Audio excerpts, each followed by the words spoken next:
apa yang kita inginkan atau apa yang diterapkan oleh pemerintah.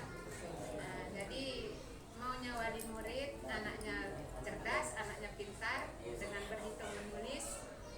Sementara dari aturan dari pemerintah sesuai dengan kurikulum, anak-anak itu tidak boleh diajarkan menulis, membaca dan sebagainya. Berarti sama aja Bu Megi, mungkin dilema kita di sini karena kita tekanan dari wali murid, dia meminta untuk belajar itu cuma baca tulis hitung saja Bu Megi. Ya, tapi kita sebagai guru di sini ada aturan dari pemerintah bahwa calistung itu tidak mesti, karena di aturan PAUD Wiki dia bermain sambil belajar. Berarti terus selama ini bagaimana Bunda sebagai kepala sekolah menghadapi kasus-kasus seperti ini? Bagaimana dia mengambil keputusan di sekolah? Baik, cara kami sebagai kepala sekolah dan sebagai guru di PKK Prinjabaya dengan memberikan masukan-masukan atau arahan melalui parenting, kegiatan wali murid, dan kita di dalam satu wadah kita kumpulkan bersama guru dan wali murid, kita jelaskan bahwa menulis, membaca dan sebagainya itu tidak boleh diadakan di TK. Sementara orang tua setelah kita beri masukan melalui parenting, mereka lebih mengerti tentang pendidikan di PAUD. Berarti Bunda melalui parenting wali murid berusaha menjelaskan bahwa baca tulis itu tidak harus ditekankan sebagai pendidikan usia dini, karena itu memang aturan dari Bunda ya. Dari bermain anak-anak itu sudah belajar sendiri. Terus di sini hal-hal yang selama ini Bunda anggap efektif dalam mengambil keputusan itu seperti apa? Misalnya Bunda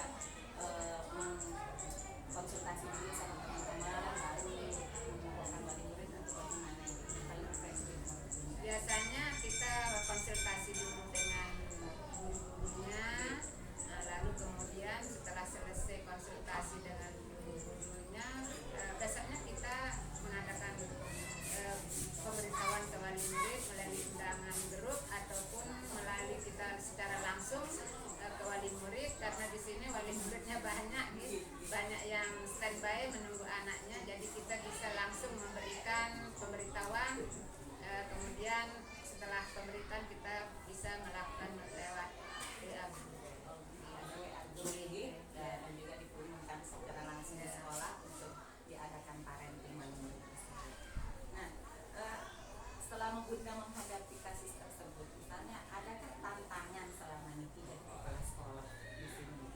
Pasti ada tantangannya sih banyak ya. Tapi tantangan yang kita hadapi kita anggap biasa-biasa saja, karena sebagai kepala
GP Angkatan 8 dari TK Negeri 02 Pringgabaya, Kabupaten Lombok Timur, Provinsi Republik.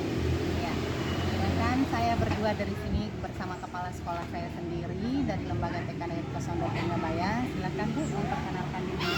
Terima kasih Bu Baiti Rahmi. Nama saya Mbak Sri Ahyani SPD dari Kepala TK Negeri 02 Pringgabaya. Kami sangat berterima kasih kepada Ibu Baiti Rahmi untuk mengajak saya untuk wawancara seperti ini. Mudah-mudahan kedepannya lebih baik daripada yang sekarang.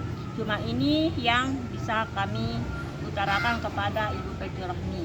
Ya, terima kasih Bunda ya. Jadi di sini saya akan mencoba untuk mewawancarai Ibu Kepala Sekolah mengenai dilema etika. Ya, di sini saya akan menanyakan yaitu yang pertama, selama ini bagaimana Bunda dapat mengidentifikasi kasus-kasus yang merupakan dilema etika atau kebutuhan moral tersebut? Kalau dari kami pribadi kami sendiri juga, Bapak Rahmi, Ya. kalau dilema itu, dilema etika itu dihadapkan kepada kasus benar lawan benar, sedangkan kebutuhan moral itu selalu keputusan benar lawan salah. Umpamanya contohnya begini juga. Kalau benar itu anak-anak itu kan kalau dia benar bermasalah kasusnya itu tidak mungkin kita angkat kasusnya itu juga. Kalau dia bersalah, kalau kita pandangan kita salah melihat itu pasti kita ungkapkan permasalahan itu kasusnya itu untuk yang salah. Ya. Berarti Bunda bilang dilema etika itu yaitu kasus benar lawan benar, kebutuhan moral itu benar lawan salah Bunda ya. Ya. Nah, berikutnya yaitu selama ini bagaimana Anda menjalankan pengambilan keputusan di sekolah Anda, terutama untuk kasus-kasus di mana ada dua kepentingan yang sama-sama benar atau sama-sama mengandung nilai kebajikan tersebut. Oh, terima kasih Buja. Yang pertama mengidentifikasi dan kita ceritakan beberapa solusi yang kita pilih salah atau benarnya. Salah satunya solusi yang terbaik untuk kasus tersebut adalah lembaga kami. Di lembaga kami ini biasanya di sini kasus itu ternyata di antara guru-guru kami itu ada aja salah satunya punya kasus. Tidak punya kasus teman-teman guru yang sejawat kami di TK Negeri 02 Pringgabaya itu. Makanya kami nanti untuk mengangkatnya mungkin ada salah satu guru kami itu punya kasus, kami akan berembuk dengan kepala sekolah maupun rekan-rekan guru, kita kumpulkan di satu tempat, selesai anak itu kepala sekolah yang mengajar, baru kita bahas mengenai kasus yang akan kita selesaikan benar atau salah itu. Langkah-langkah atau prosedur seperti apa yang bisa Anda lakukan selama ini? Oh iya, langkah-langkahnya yang kami laksanakan di sini, yang saya lakukan adalah mencari penyebabnya dulu melalui identifikasi masalah, dan saya akan berdiskusi dengan kawan-kawan yang sejawat yang ada di TK Negeri 02 Pringgabaya itu. Berarti Bunda mencari masalahnya dulu, titik Ya. penyebabnya seperti apa, terus mencari solusinya bersama-sama Bunda ya. Terus yang selanjutnya yaitu hal-hal apa saja yang selama ini Anda anggap efektif dalam pengambilan keputusan pada kasus-kasus dilema etika tersebut? Ya, terima Hal-hal kasih. yang paling efektif Yang paling efektif di sini ada cara yang paling efektif adalah yang mengajak berdiskusi dengan yang bersangkutan, orang tua, bersangkutan orang atau siswa yang memiliki kasus tersebut, dan menanyakan apa penyebabnya masalah tersebut, dan mencari solusi yang saling menguntungkan untuk memiliki yang kasus yang dengan lembaga yang lain.